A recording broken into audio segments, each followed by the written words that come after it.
In the ever-changing world of healthcare, are you looking to get advice and learn to prepare for healthcare challenges that you may face? Come join a conversation about all things healthcare and wellness with your hosts, Gavin Wiswell, Dr. Guillermo Castillo, and Dr. Monsi Shaw. Welcome to the Healthcare Corner, everyone, and today is going to be a wonderfully exciting episode again as we have back a friend of the show, Dr. Joe Feuerstein, and Dr. Monsi Shaw. Guillermo is on location somewhere undisclosed right now, so he won't be joining us today. But really excited for our show to dive in more deeply into the gut microbiome. And so without further ado, welcome back, Dr. Joe and Dr. Monsi. I think we're going to have a great show today. Absolutely. Wonderful. I'm really excited. I am. Dr. Feuerstein, we're a big fan of yours, and what an honor to have you back here.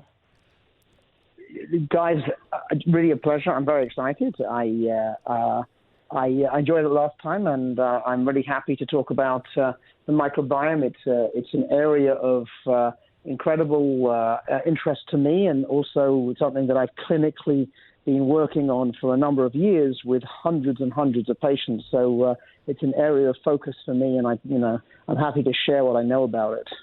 Wonderful. And last time, for those of you that are new to the Healthcare Corner, you can go to hcshow.net and listen to Dr. Joe's first episode, which was about stimulating your endocannabinoid system through food. And just wanted to get a quick update on that, Dr. Joe. And thanks again for telling us about those different types of recipes that are out there. Were there any couple that maybe stood out in the book and that you're getting a good response to from those that purchased your new book? Yeah. I mean, firstly, the good news about the book is that it came out as the number one in its category in Amazon. So it's the number one selling book of its category, kind of natural medicine. So that was obviously good. The one that, the recipe that I think people seem to really respond to is this cold brew smoothie, which is obviously cacao, which is the cannabinoid rich food. That's how, that kind of keeps anandamide levels in the brain high and helps keep the endocannabinoid system kind of buzzing. It's also got protein, plant protein, and it's got a little bit of coffee, and it's kind of a great thing in the morning. And that's actually one of the ones that I did on a TV show, which was very well received. In fact, my neighbor watched it and then asked me to sign a copy of my own book, which I thought was very cute. That's awesome. Yeah. Very cool. I was a rock star in my neighborhood for about 35 seconds. Oh man, that's 35 seconds longer than I have been. So that's very cool. Well, today on the show, we know that the microbiome is another specialty of yours and Dr. Shaw's, and I think that over the past several months, our listeners have really seen that we've talked a lot about alternative medicine and traditional medicine, and I think what we want to talk about today is how that microbiome really relates to general health, psychological health, and really from a common patient perspective, how do we think about the microbiome? What's this concept of probiotics, and kind of just take the conversation that way, right, Monsi? Absolutely, because it's such an untapped area, and since Dr. Feuerstein is such a big researcher in this area, we would really like to get the insight on it. So Dr. Joe, as it pertains to the microbiome, what would be the best way for maybe a very high level, like Microbiome 101, for those of us that aren't really accustomed to hearing about it?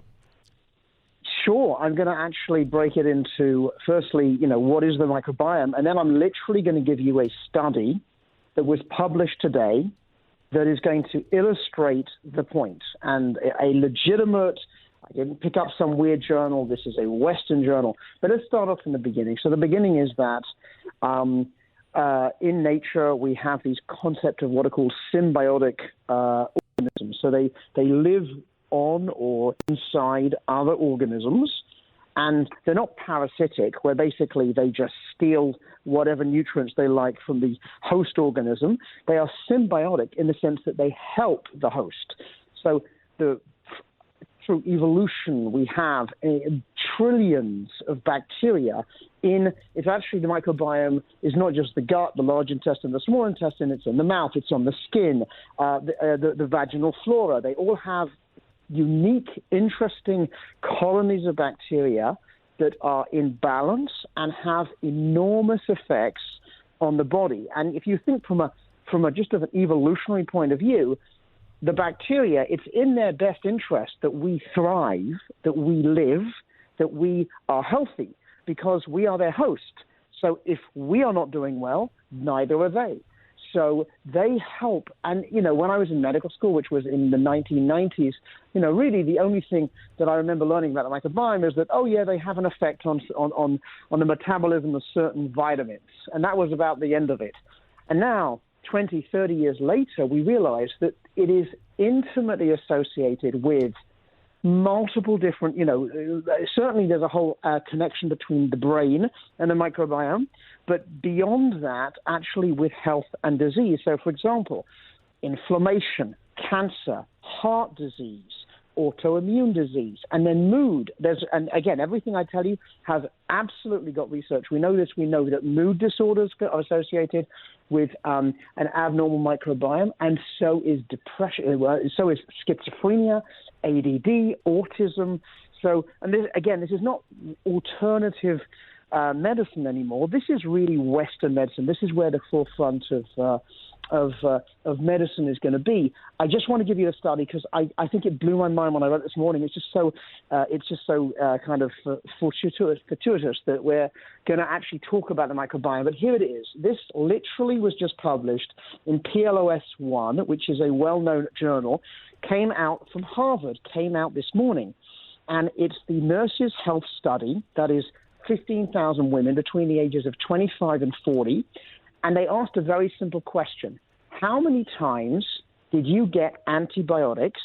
And antibiotics obviously affect the microbiome because they kill off the bacteria. How many times did you get antibiotics in the last 4 years? And then they followed them for 7 years. And here's the point of the study. They did lots of tests of cognition. In other words, memory, working memory, learning memory, speed, attention, general cognition. And here's what they found. The more you took antibiotics in your midlife, the more there was an impact, a negative impact on all those elements of brain function. And it, in the end, turned out to the equivalent of something like 3 to 4 years of normal aging was the equivalent of taking all of, the people who took the most antibiotics for urine infections and bronchitis and for respiratory illnesses, some of which you don't need to take an antibiotic. But if you took it a lot, that had the effect of aging your brain by 3 to 4 years, the equivalent of 3 to 4 years of aging in terms of your brain function. That says everything about the microbiome. Wow. Monsi? Wow, that is a game changer in how Western medicine will be practiced now, right, Dr. Feuerstein? 100. I mean, absolutely. I mean, just think about. I mean, also, and Nancy, I know that your background as a pharmacist, and you're, I'm sure, a million times aware of the fact that there is such a ridiculous amount of antibiotics that are given inappropriately for far too long for reasons that are not intelligent. It's outrageous, and it's something the CDC look at. But this is just another reason why you need to think about what you're doing. You got a cold because you got a virus, and you're going to take an antibiotic for 14 days and kill your microbiome just because you have a cold. It's preposterous. Wow. So I can't tell you how many times it has happened that I feel like I'm doing the wrong thing if I let that pass. So I would intervene and call back and forth to make sure it was needed, and it takes that extra work out of your workflow. So I totally understand, but I feel that we need to educate our patient population to stop going in the office to expect an antibiotic written to them. 100% agree. Yeah, and it shouldn't be that. It should be the opposite. It should be like, I need to guard my microbiome. These bacteria, they are my friends, and I want to look after them. An antibiotic, by definition, is going to kill off my friends. There has to be a very good reason why I'm going to do that, and it's not because I have a cold. And is this sort of thing maybe worse for nurses because they're in a hospital setting and so they are more susceptible to infection and need for antibiotics? Or no, I think it was more just it's a well-known study, which is the Nurses' Health Study, and so they've been doing this, they've been following them. Actually, they've had different cohorts, and so there was a physician health study, there's a nurses' health study, and so they would recruit thousands and thousands of nurses, and then they would do these cohort studies where they follow them for many, many years and look at things like this. But I think this is eye-opening, not surprising in any way at all, but eye-opening, as Dr. Shah said, and we have to educate patients that antibiotics are not candy. So I think you've generally talked about so many different things here, and we won't be able to get it all in this first segment. But as we wrap up this first segment, in the next couple of minutes, you talked about just mood and autism and ADD and connection with disease. Now everybody's body is different. Are we talking about cultural factors in general on how to determine the best way to go about supporting our friends, our microbiome? What would be a good overview of how to protect or guard our friends here?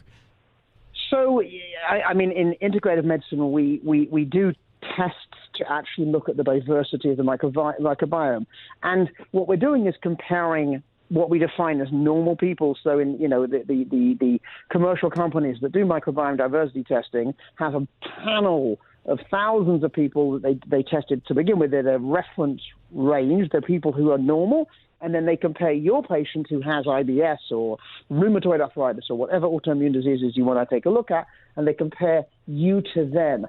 I'm not that aware whether there's huge cultural differences. What I can say is that what you eat has an enormous effect on your microbiome. In fact, there are bacteria that are associated with more plant-based diets. There are certainly bacteria that are associated and they're inflammatory with a typical bad American diet.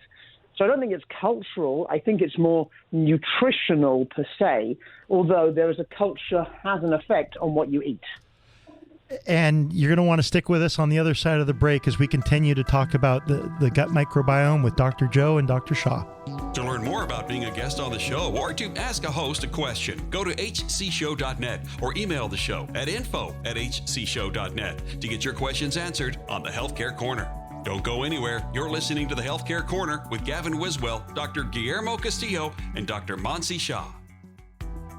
Welcome back to Healthcare Corner, where you're a part of the conversation with your host, Gavin Wiswell, Dr. Guillermo Castillo, and Dr. Mansi Shah. Welcome back to the Healthcare Corner, everybody. And today we've got Dr. Joe Feuerstein with us talking about the gut microbiome, and Dr. Shah as well. And so as we ended the last segment, we talked a lot about nutrition really being a big part of understanding the bacteria and these unique colonies that we have in our body of all these trillions of microbiomes. And so I think in this segment, what we'd like to do is really talk about what information, what are maybe some diseases that are existing, like we talked about, maybe more specifically, Dr. Joe, what information that gives us what we can do with interventions and anything else that kind of comes to mind. Yeah, so if we big picture this, over my last 15 years in practice since my fellowship, I would say that I've seen, 40,000 patients just for integrated medicine because that's what we do. And so I've seen a lot of patients. And I would say that the microbiome has been an enormous sea change in my practice in the last 5 years. So when I trained in my fellowship, this was not something where getting microbiome testing was something I was taught. But later on, I became familiar with the types of tests that are done. And now, years later, I lecture, I consult about microbiome diversity and microbiome modulation because I've seen such incredible results with patients. When you actually start to do things, you actually have an intervention, you change in some way or support, however you want to, say the word, their microbiome. So the main types of people that I would be thinking of are anybody who's got a gut issue. So that could be irritable bowel syndrome, that could be reflux, that could certainly be Crohn's disease or ulcerative colitis, and I have plenty of those. And then the other type of patient will be a patient with an autoimmune disease. That could be multiple sclerosis, rheumatoid arthritis, psoriatic arthritis, alopecia, psoriasis. So all of those is working on the idea that the gut, remember, you have more immune tissue in your gut than anywhere else. There's a whole relationship between the gut and these gut flora and the permeability, the lining of the intestine, and everything's in beautiful balance until it's not. Stress, poor diet, antibiotics, different types of things, toxicity in the environment can all muck this beautiful garden essentially around, and then things start to happen. And so the big two elements for me are gut issues and immune issues. So we do testing with the stool. It is the testing is quite useful. Some of it is very Western testing to look for inflammation and stuff like that, and some of it's very much more alternative, where you're actually looking at, you're doing DNA sequencing for common bacteria that are found in pretty much everybody's microbiome, and what you're really doing is comparing them to normal. And what you find is that it's not normal, that there's an overgrowth, there's too much of this, there's not enough of that. I give this analogy always the same. I describe it as a garden, and I say, here are the elements. You've got the flowers and you've got the grass, that's your microbiome. You have the soil upon which it grows, which is like the prebiotics. You have things that shouldn't be there, overgrown of things, that's weeds. You have inflammation, that will be a fire in your garden, which would not be good. And then you have nutrients that you need to absorb, that would be like the fertilizer. And so that way I say, oh, look, you have a problem with the fertilizer, a problem with the soil, you're overgrown. And then what we can do is each intervention from a natural point of view, because nothing we do is going to use any drugs. We would use this to help support permeability. In other words, the lining of the intestine. If they don't have enough prebiotics, we would give them prebiotics, either in diet or supplements. If they have too much of an overgrowth, we might use natural antibiotics in a organized, gentle way. And so over time, we modulate, we change the microbiome. And then I'm going to tell you what I've done, like literally hundreds of times. You start to feel real clinical effects. I mean, patients with rosacea, whose skin gets better. I have patients with ulcerative colitis who go into remission. And remember, in integrated medicine, I'm not using any of the drugs. So they come to see me because they want me to use a natural approach. They are not expecting me to take out my prescription pad and give them a drug. So this has been, to me, revolutionary in my practice, because this really does change things. Not always, because it's not, I don't have a Nobel Prize in medicine, but it does. When it works, it is really very exciting to see for the patient. And obviously, you're doing something that's empowering the health of the person. Excellent. Doctor. Wow. Yeah. And I love the analogy that you made. That was just so easy for the patient population to understand. And honestly, like speaking from the functional medicine perspective, it's similar approach that we have, which is the 5 R's of healing the gut and all of that. So same thing, we are checking for what type of dysbiosis we're dealing with and what extent it needs to be worked on, right? So Dr. Shah, 100%. I mean, this is basically a well-known functional medicine test. Functional medicine, there are some of the tests that are a little bit more kind of, whether it gives you actionable intelligence or not is more of a debate. But the microbiome, and I can tell you as a clinician, having done this a lot with hundreds of patients, that is useful information. Without doing that testing, I have no idea what I'm going to do. I'm going to do what I always did, which is modulate their diet, give them some anti-inflammatory supplements, work on the stress, work on this and that, and that's fine. Right. But this is a game changer for me because it allows a completely individualized, very, very specific, elegant treatment plan that may take 6 months to do. I'm not let's put you on 17 supplements. I'm going to put you on these supplements now, and then in a couple of months, I'm going to put you on these, and we're going to slowly, gently nudge this garden back into a beautiful bloom. Right. I love it. Yes. So GI mapping is what we call, and that's my first go-to. Yes, absolutely. So I think for the non-doctor in the room here, I'm looking at this garden that I have that's got some noxious weeds and other things. And so I heard natural antibiotics and probiotics. And so what are some maybe examples of natural antibiotics as opposed to the pharmaceutical grade that we're used to understanding? So I'm sure this is stuff this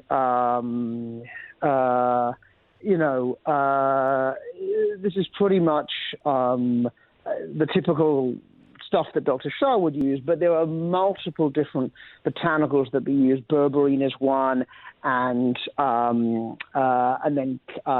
you've got oregano.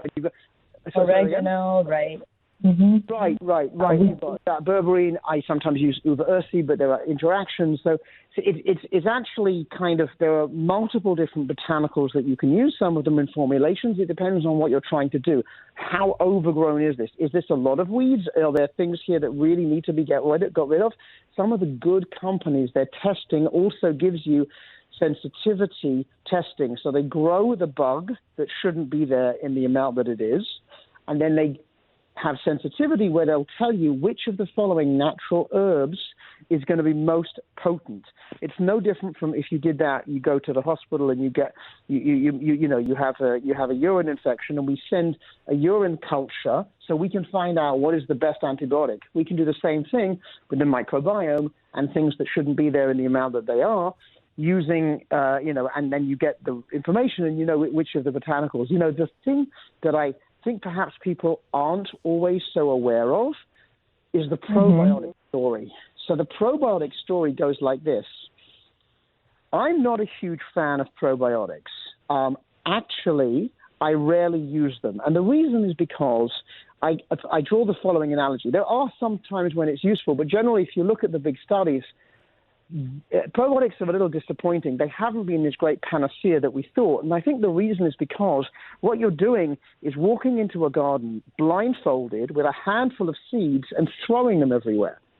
Now, there are some specific probiotic strains that have some specific properties that I completely get, like there's certain lactobacilli that have anti-inflammatory effects, and I get that. But in general, the idea of taking a probiotic just for good health doesn't have an enormous amount of research. And here's the kind of thing that's very interesting.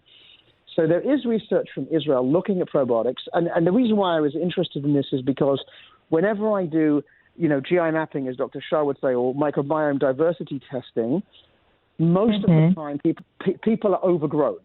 Most of the time, they're taking too much. They're not. I don't see that much lack of diversity. That would be someone who, had Lyme and has been on intravenous antibiotics for ages, and their microbiome has been decimated. That's actually not that common compared to the myriad of people who have this and that and 5,000 other things. And what they've been doing is just feeding their microbiome with lots of probiotics. So this study from Israel looked at if you took probiotics and how quickly after an antibiotic, your microbiome, which is actively trying to get back into balance, like anything else, everything is about getting back into balance. So when you take an antibiotic, over the next couple of months, your microbiome gets back to its normal diversity. It turned out that if you gave them probiotics, that delayed that effect. So you really have to be careful just willy-nilly taking probiotics. I think probiotics have a place, but really it needs to be with thought and usually with some kind of testing of your microbiome so you know what you're actually doing. So if you have lack of diversity, that's where a probiotic will be useful. But as most people are not lack of, but are overgrown, probiotic is adding to the problem. I agree. I second that thought, and I don't use probiotics either based on the studies you're talking about. So that was refreshing to hear because a lot of, I would say, false information is going around regarding probiotic, and we need to educate our clients. Yeah. It just seems like such a buzzword, right? For those in the common vernacular, right? They're just saying, oh gosh, let me have something that I can take, maybe be a little bit healthier than normal, but not understanding, is really a huge issue here. I think as we wrap up the segment, understanding the probiotics maybe are good, but you don't need more of them, right? In some situations, just I love that analogy that you had about just going in blindfolded and spraying them everywhere. I thought that was a great visual. So I think as we return here on the Healthcare Corner, we'll go into what else we can do specifically to help our health and get back into balance. Stay with us. To learn more about being a guest on the show or to ask a host a question, go to hcshow.net or email the show at info@hcshow.net to get your questions answered on the Healthcare Corner. Don't go anywhere. You're listening to the Healthcare Corner with Gavin Wiswell, Dr. Guillermo Castillo, and Dr. Mansi Shah. Welcome back to Healthcare Corner, where you're a part of the conversation with your hosts, Gavin Wiswell, Dr. Guillermo Castillo, and Dr. Mansi Shah. During the break, I think we had a great question come up between the three of us, and it relates to just the psychological health of people in general and how that relates to the microbiome and gut health. I know through the pandemic, we've seen an increase in anxiety and depression and suicidal ideations and just all of the mental health stressors that have come because of this pandemic.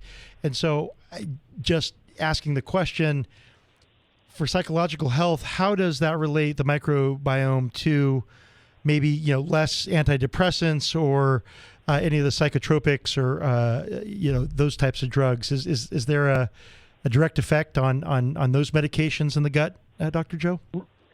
Right. So the microbiome, really an enormous amount of research seems to show there's a link between the gut and your health, the gut-brain axis. This is not, again, made up. It's not some integrated medicine theory. It's been borne out in research. We know that this is true. There are lots of population studies showing this.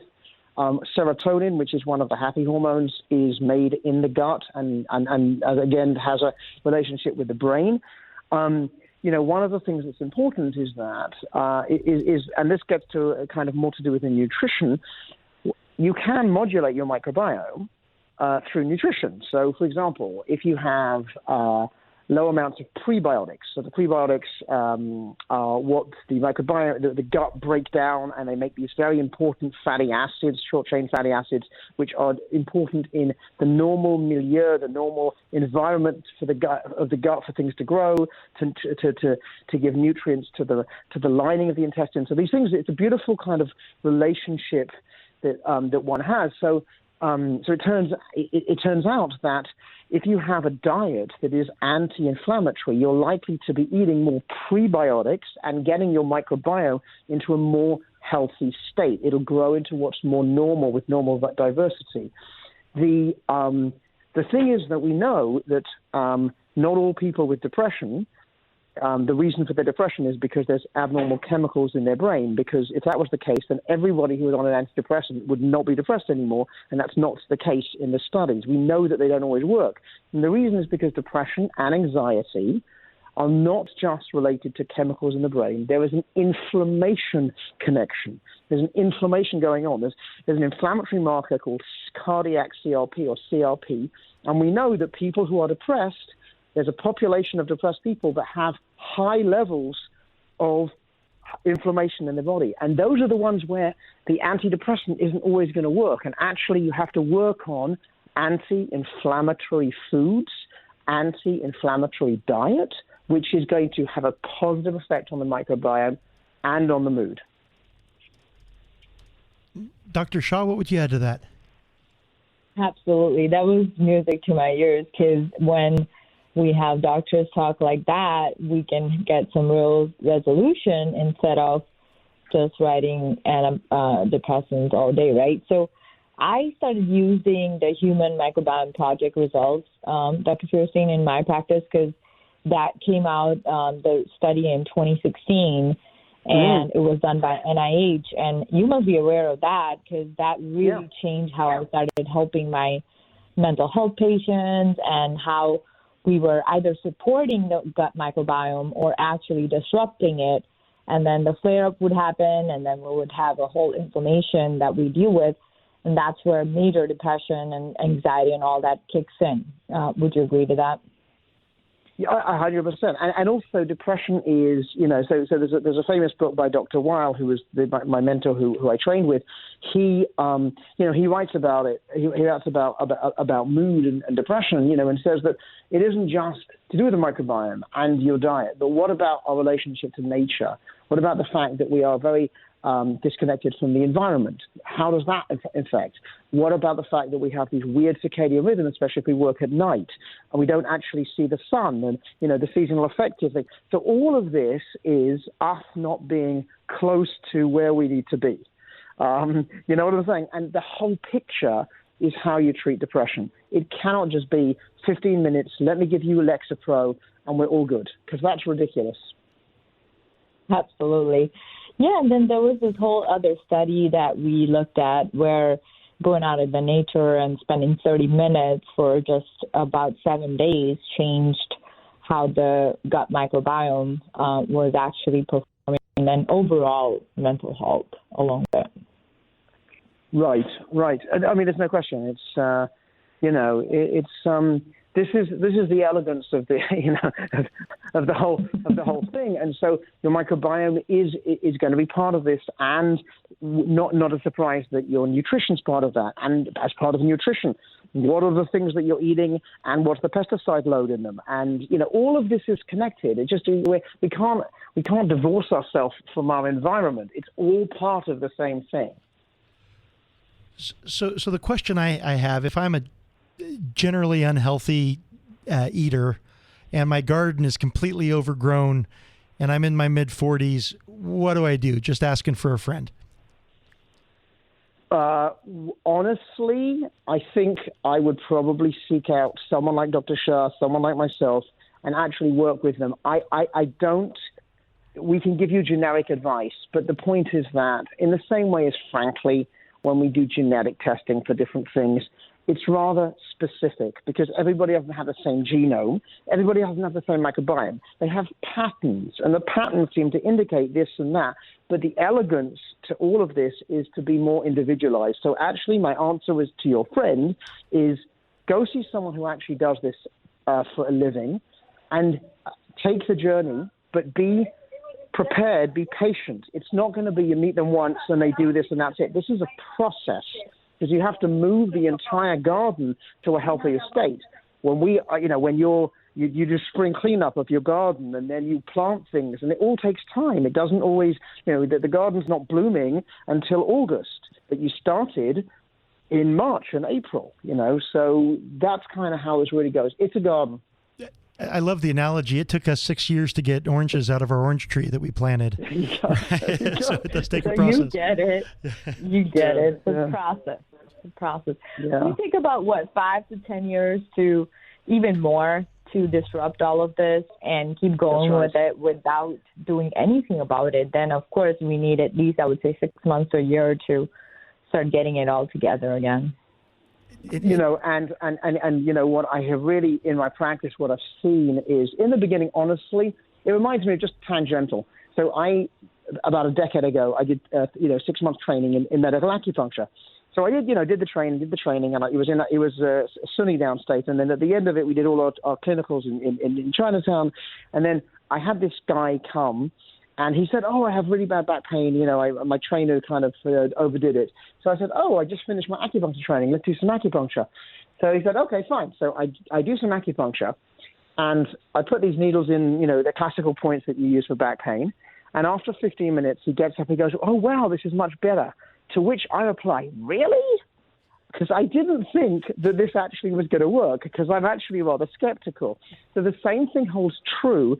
When I first started doing microbiome, I was like, I think this is probably not going to be a thing. And I have completely 180 on this because I have seen so many incredible outcomes that it's shocking. And I'm like, we just need to look at your microbiome. Everything else I've been doing has been helpful, but this has been kind of, in my practice, revolutionary. So it's just funny how I'm always skeptical until I'm not, and then I'm a devotee. But I think that's a great way to do it. Measure twice, cut once, right? Really understand what you're working with. That's right. Guillermo would be looking at me funny if I didn't ask this question in this episode, but we always talk so much about sleep and exercise, and I know you briefly mentioned that. So if we're now getting our garden into the right state and we're eating the right things, and that's taking time, does the right amount of sleep, getting in that circadian rhythm, the right amount of exercise each day, how fast does that promote the garden and getting back to shape faster? I have no doubt, and I'm sure the studies would support me on this, that activity, blood flow to the gut, beyond just nutrition, and sleep hygiene are going to have an effect. So, I mean, I always think to myself, when you take an antibiotic, you're taking it, and your microbiome got it too. When you're, and the same thing holds true.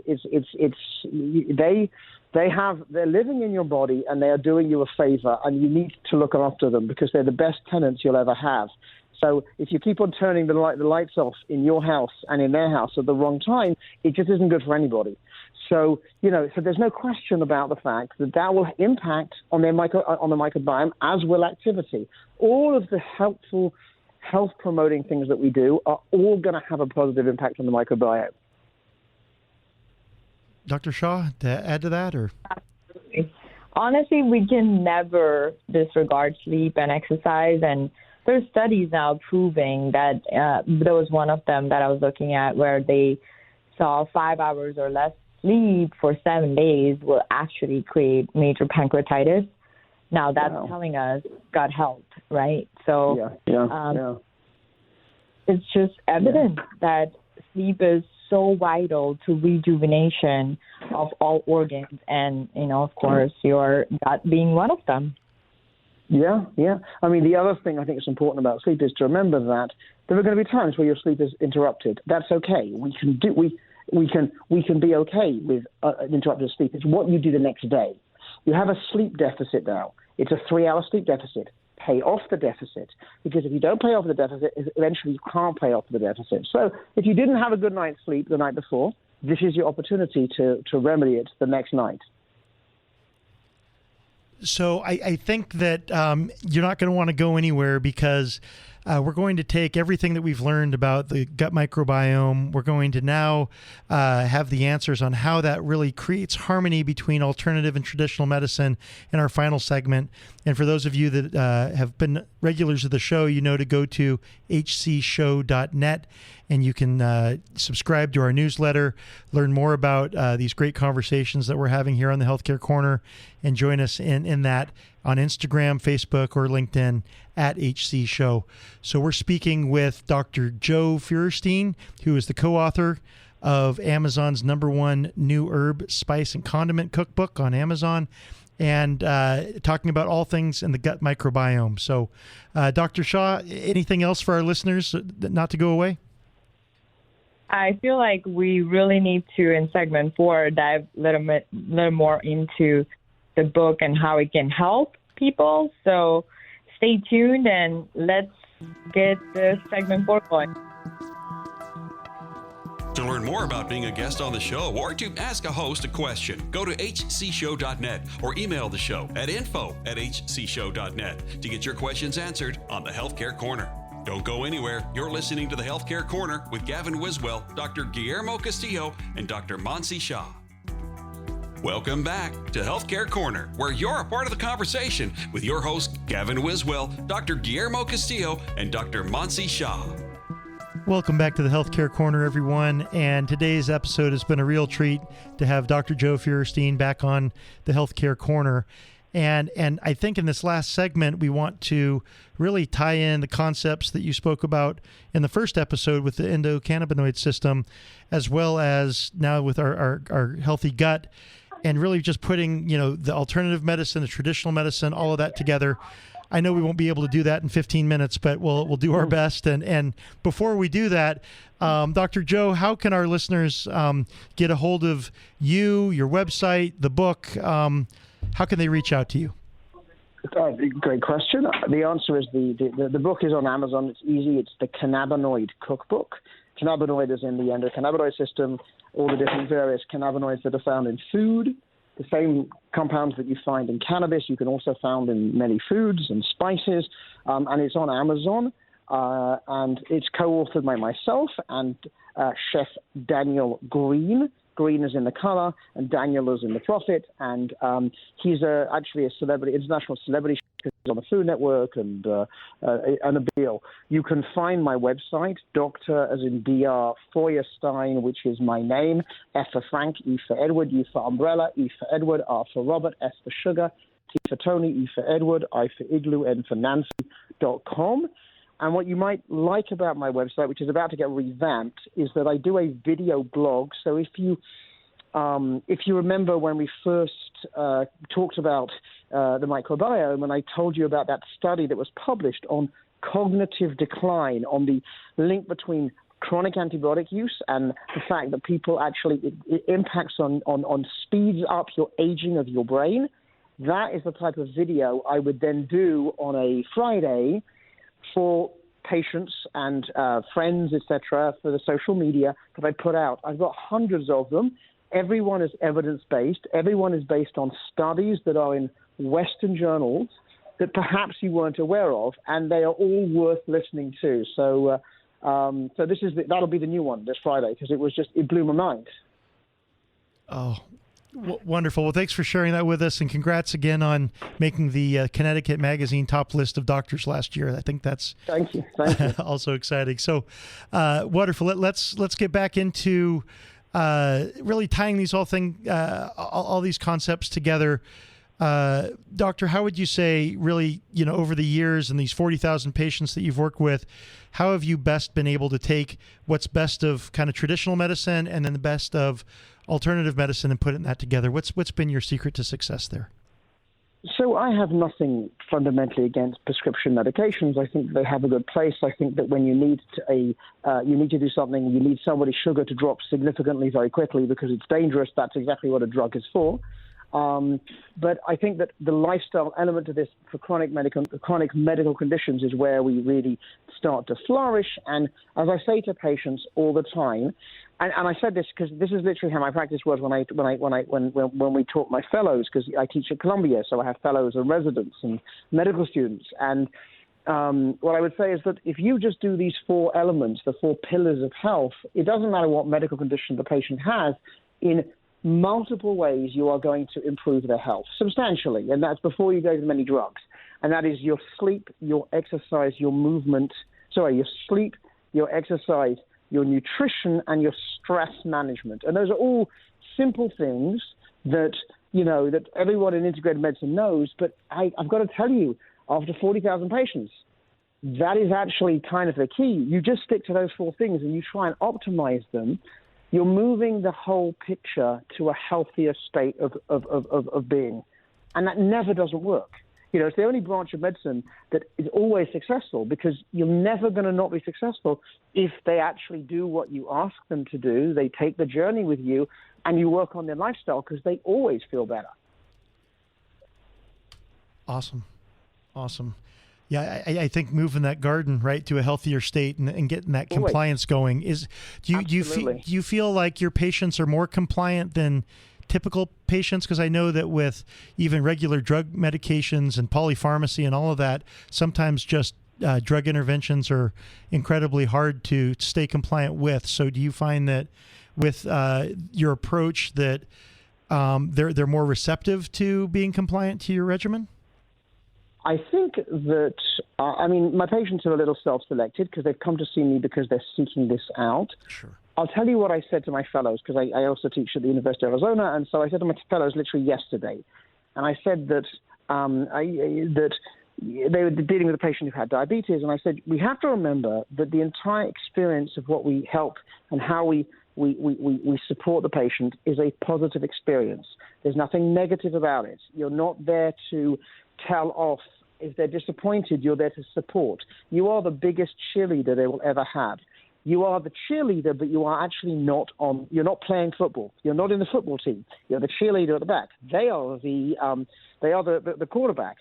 But the point is that as long as you do that, the nice thing is that it is a cycle of virtue. As they work more on their nutrition and improve their sleep and perhaps take some supplements to help with their medical conditions, and they work on their movement, they will naturally feel better, because all you're doing is putting your body back into normal balance, homeostasis, just like the endocannabinoid system, but you are using what is an incredibly complex, amazing machine, and you are now using it. It's like having a Porsche and putting cheap gas.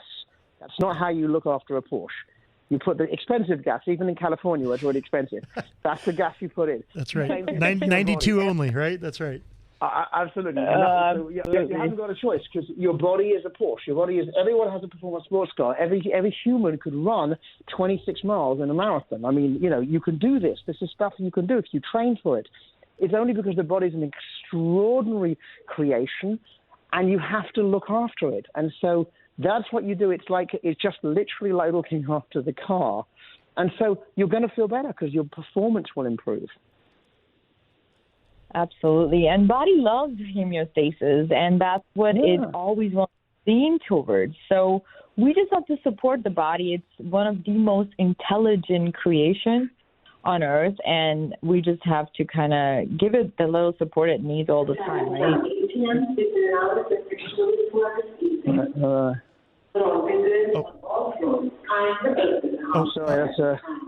Sorry, a little over the head something. Go ahead. Oh, no problem.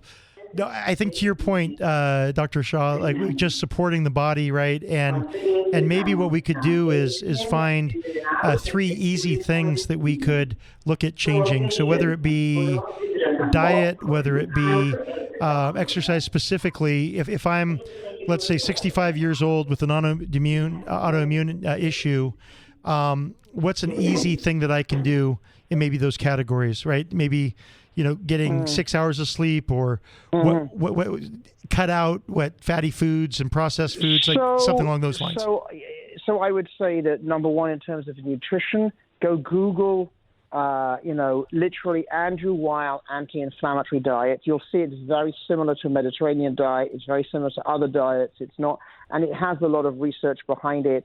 So in terms of nutrition, I would say that that's probably a safe thing, especially for someone with rheumatoid arthritis.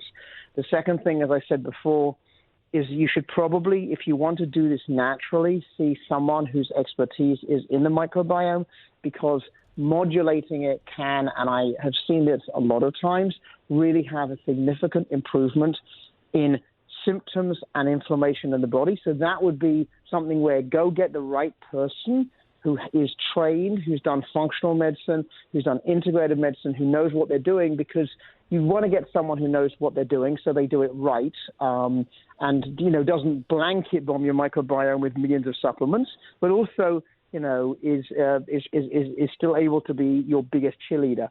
And the third thing is going to be, I think everyone will agree with this, is especially after COVID, is I don't know what stress management works for you, because everybody's not the same. I have loads of patients who can't meditate if their lives depended on them.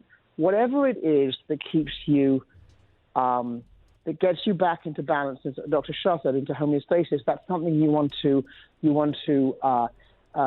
cultivate, and that could be a moving meditation. And it's whatever. But think about what you've done in the past to try and make you calm, and try and see how you can cultivate to do that often, because that's really going to be of use. I think that's great advice. I think of the old Happy Gilmore, right? Finding your happy place, right? And getting you back to that. So whether it be maybe the beach or the mountains, or finding a place that you can go to really enjoy, the peace that you find, right? I think that's great. Dr. Shah, yeah. I was going to say, for me personally, yoga works the best, and especially if you have been through challenging situations like autoimmune, you could be still recovering, and at that time, deep stretches and, blood flow to the organs and all that can come with yoga posture. So that could be a great addition, even if it's 15, 20 minutes a day. Right, agreed. So I think as we're wrapping up here, really you get back to those 4 pillars, right? The sleep, exercise, nutrition, and stress management.